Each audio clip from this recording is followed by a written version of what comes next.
ভগ্নাংশ। 6.7 ভাগ এবং সংখ্যা রেখা। 4 মিটার লম্বা একটি ধাতব নলের ওজন 1/5 কেজি। 1 নলটির 1 মিটারের ওজন কত? গাণিতিক বাক্য। 2 1 কেজি নলের প্রয়োজন হলে কতটুকু লম্বা নল কাটতে হবে? গাণিতিক বাক্য। 1 এর পরিমাণ নির্ণয়ের জন্য ভাগ করতে হয়। 1 মিটারের জন্য পরিমাণ। 2 1 কেজি এর জন্য পরিমাণ। 2/5 মিটার লম্বা একটি ধাতব নলের ওজন 1 কেজি। 4 মিটার লম্বা একটি নলের ওজন কত হবে?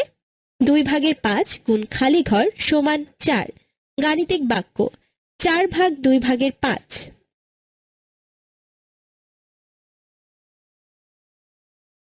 1 এর জন্য অনুপাত নির্ণয়ের জন্য ভাগ করতে হয়। 3 নম্বরের 1 কেজি ওজনের প্রেক্ষিতে 4 মিটারের ওজনের অনুপাত।